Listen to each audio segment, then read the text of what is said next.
पहले पढ़ने का तरीका सिखा दूं, फिर आंसर राइटिंग का सीखें, है ना। सब लोग पढ़ने का तरीका सुन लो।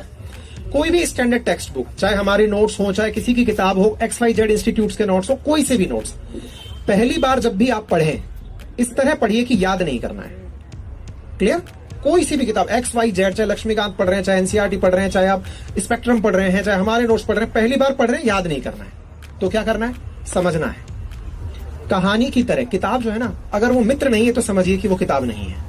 वो आपको भाषाओं में अगर नहीं उलझा रही है ना कि हाँ बात ऐसे चल रही है, मुझसे संवाद चल रहा है लेखक का, पढ़िए आराम से, तसल्ली बख्श तरीके से पढ़िए। इतनी प्यारी भूमि है आपकी, नॉइज पॉल्यूशन नहीं है, सब बढ़िया से सब कुछ चल रहा है, आराम से पढ़िए। पहला काम।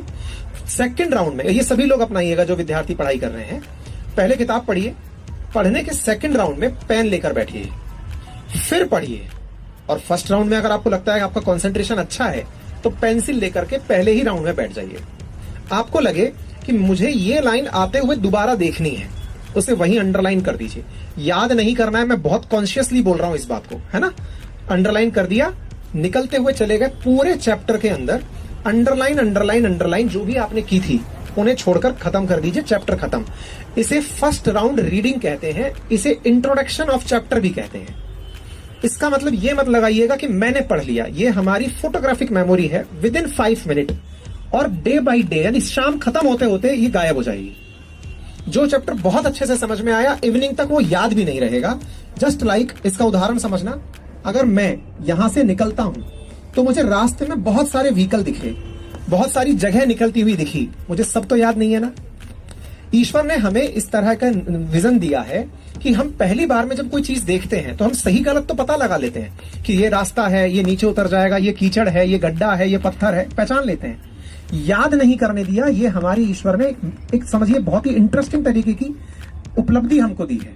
क्योंकि अगर सब याद रह जाता हमें, तो सोचो खुली आंख से दुनिया में जितना घूमते हमारा दिमाग फट जाता। अरे बोलो। इसका मतलब ये हुआ कि हमें सब कुछ याद नहीं रखना, ये स्किल है। और हम क्या सोचते हैं कि यार हमारे तो याद ही नहीं हो रहा, हम तो गजब फ्रस्ट्रेट है यार, हमारे तो मेमोरी खराब है।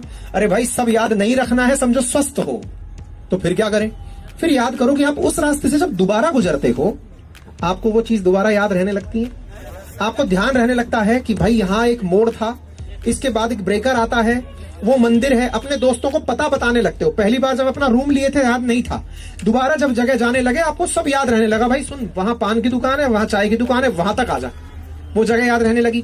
फिर आप फ्रीक्वेंसी के साथ तीसरी बार वहां जब पहुंचे तो अब आपको ये भी समझ में आने लगा कि इतना कदम चलने के बाद ये मोड़ आएगा। आप अपने दोस्तों को बताने लगते 300 मीटर लेफ्ट चल दे, फिर राइट ले लेना, कमरा आ जाएगा। ऐसे हुआ। पढ़ाई भी ऐसे ही है। पढ़ाई कहती है फर्स्ट गो में जब आपने चैप्टर पढ़ा मैं बिल्कुल नहीं घुसूंगी।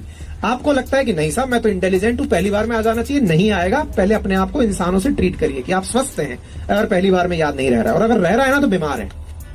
ये भी समझिएगा, फर्स्ट टाइम में याद रह रहा है, बीमार है, आप फट जाओगे बहुत जल्दी। पॉइंट को कंटिन्यू कर रहा हूं। फिर जो आपने अंडरलाइन बनाए थे ना बेटा, अगली बार सेम डे ही, या तो इवनिंग में या अर्ली मॉर्निंग में, अर्ली 30 मिनट्स ऑफ मॉर्निंग में उन अंडरलाइंस को वापस देखो।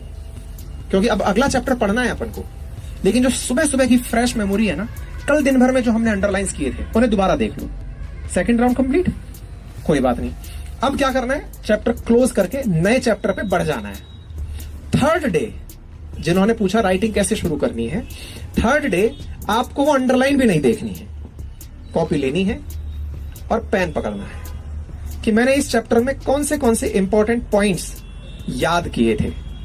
आंख बंद करिए, लिखते चले। ड्राफ्टिंग मत करिए, भूमिका मत बनाइए, शुरुआत ऐसे करनी है, ये करना है, आंसर ऐसे में बनेगा, नहीं। पहले जो आपके अंदर गया है वो बाहर तो आए। आपको पता है इंटरनेट ने सबसे ज्यादा जो लोगों को नुकसान पहुंचाया है, यूट्यूब क्लासेस ने लोगों में ये गलत फहमी बिठा दी कि मुझे सब याद है। बच्चा क्या करता है, टीचर बहुत अच्छे से समझा रहा है, विश्वास आ गया कि मुझे सब याद है। अब वो जो सब याद है जब एग्जाम हॉल में जाते हैं तो सब गायब, क्योंकि वन गो में तो सब बिल्कुल रोड की तरह याद था। परीक्षा हॉल में जाते सब गायब, सब ऐसा लगता है देखा देखा सा, है ना। लिखना शुरू करिए। हम कई बार बोलते हैं अपनी ऑफलाइन मतलब ऑनलाइन की जो क्लासेस हैं, जो एप्लीकेशन पर चलती हैं, कि जो आप पढ़ रहे हैं इसे जाकर लिखिए जरूर एक बार। जब तक आप खुद से नहीं लिखेंगे उस बात को, यही आंसर राइटिंग का शुरुआती कदम है।